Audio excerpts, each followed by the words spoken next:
universes, welcome to my booktube channel, Savvy Reads Books and Things. I am Savvy.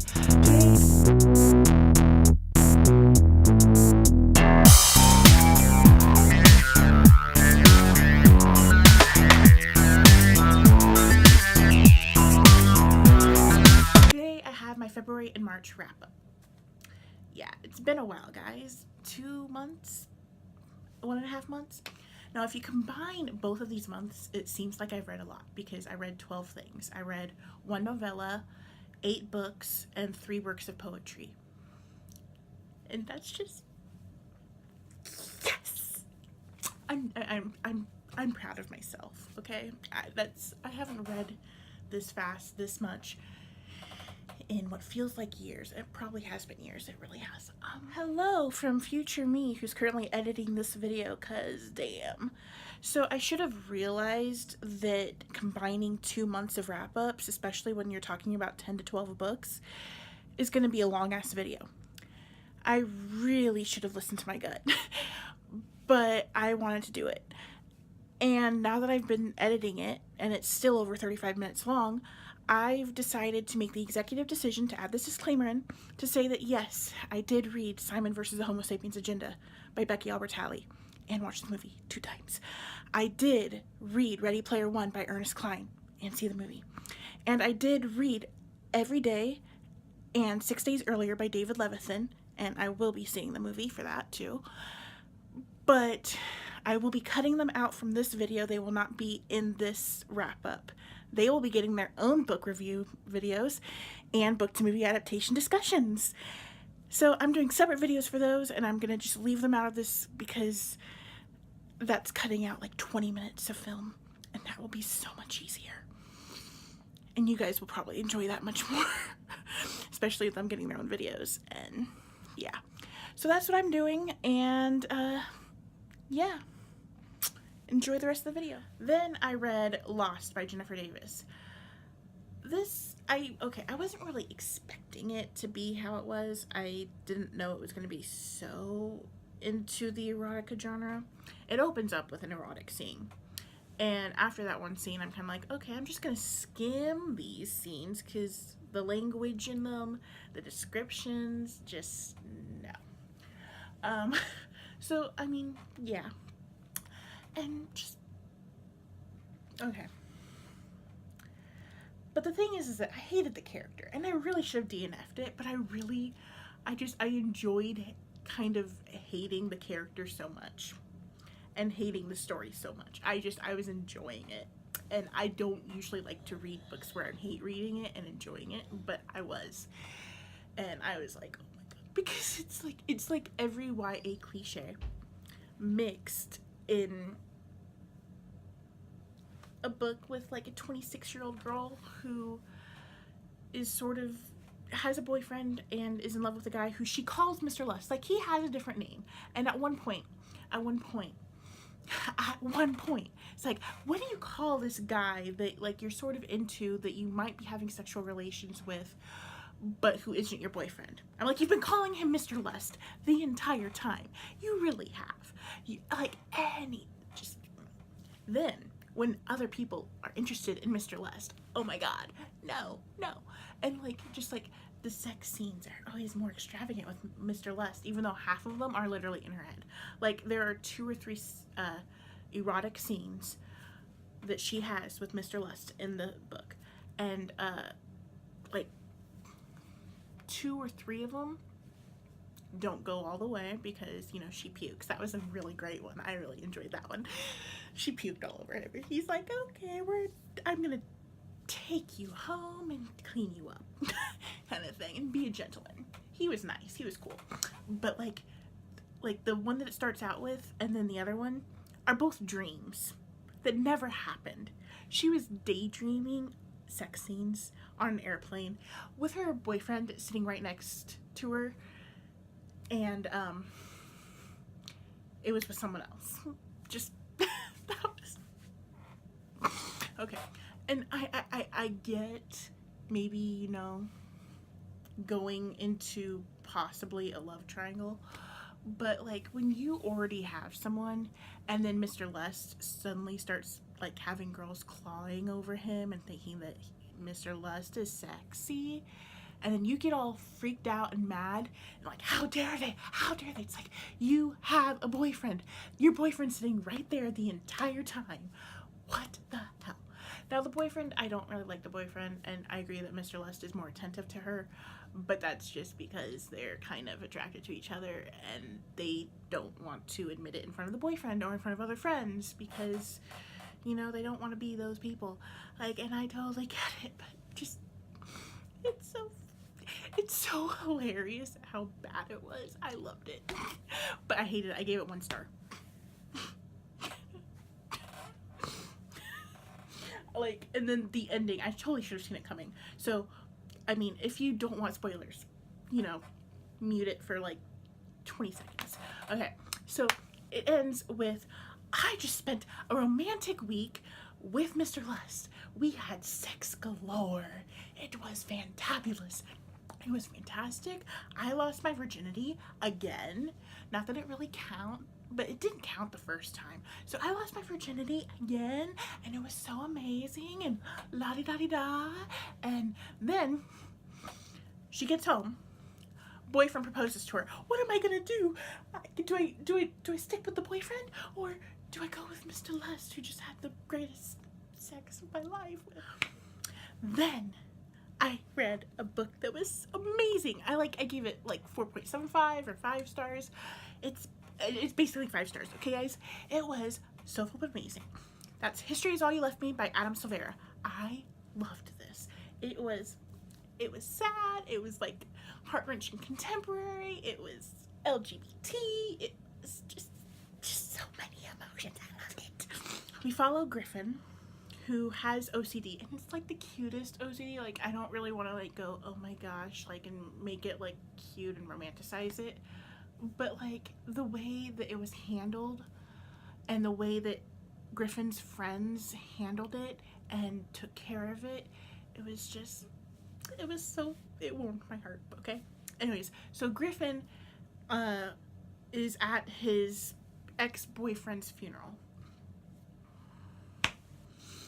and first boy he ever loved, Theo, and he's struggling. Now, Theo's current boyfriend, well, when he had passed, is Jackson. And Jackson's there too. And so he's struggling with the fact that he believes that he and Theo were going to be forever. Maybe. Or that they might eventually find their way back to each other. Or that they might still at least be really, really good friends, because that's at least what he wanted. He wanted to at least be really, really, really good friends. Then, you know, Jackson comes into the picture after Theo moves to California. That's when Theo meets Jackson. And so they kind of realize that they're the only ones who know what it's like to be in love with Theo. And they decide to get to know each other and to deal with this. Now, this alternates between present day, the whole funeral, getting to know Jackson, and their love story and how when they came out to each other on a train, and all their little dates and all their little like Christmas presents to each other, and their other friend who hangs out with them. I'm forgetting his name. Oh my gosh. Like, he's such a really important side character. And I'm forgetting his name, and I feel really, really bad. But anyways, so, and like the romance is really cute and a little devastating because like you know how it's gonna end, sort of. And then the today part, the funeral and him and Jackson getting to know each other, like there were so many poignant and relatable and just beautiful moments. I feel bad. Was his name Wade? Okay. Then I read The Princess Saves Herself in this one, and by this I think we've gotten into March yet, I believe. So that was the final book I read in February, and now we're in March. And I read The Princess Saves Herself in this one. It also has a black cover. Also, this one is signed by the author. So yeah, This is by Amanda Lovelace. It's a work of poetry. We follow, and it's kind of nonfiction. Even one thing I love about her work is that she literally puts trigger warning on her books. And trigger warning. I skipped a page. This book contains sensitive material relating to child abuse, intimate partner abuse, bullying, sexual assault, self-harm, eating disorders, queerphobia, menstruation, alcoholism, racism, trauma, death, suicide, grief, cancer, fire.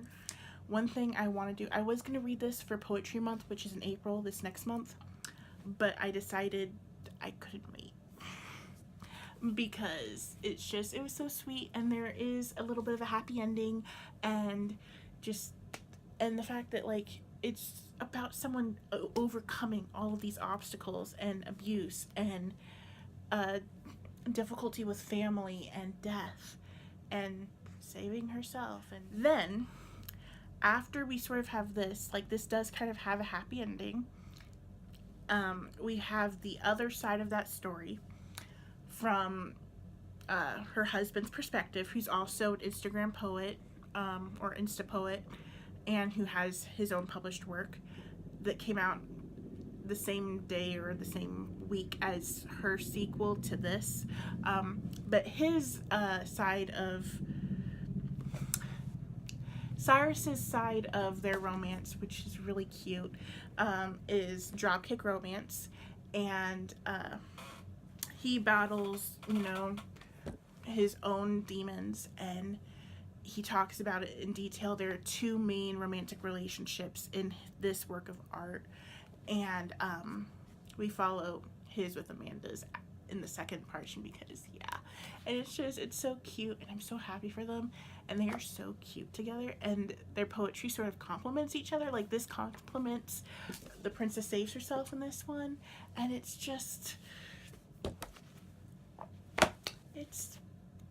beautiful. Okay, my favorite, okay, it's not really even a favorite, but, like, okay, so you know the title, The Princess Saves Herself in this one. I feel like I'm spoiling because this is the last poem in here, so if you don't want to hear the last poem, but okay. In saving yourself, you saved me. The princess saves him in this one. Like, that's just, it's so freaking beautiful. And this is also a companion to The Princess Saves Herself in this one, except for it's by Amanda Lovelace, and it's The Witch Doesn't Burn in this one, which is really, it's just, I love it. This is a feminist piece of literature right here. This is feminism, and it's strong and poignant. And so I gave all of these, this one and this one and this one, all of them 5 out of 5 stars. And I'm gonna read them again. I read them as if they were one work of art. Next, I'm gonna read them in the sections, and I'm gonna, like, pause and take a break. Later this year, I was gonna maybe do next month since it's Poetry Month, but I already have like 7 poetry books picked out to read.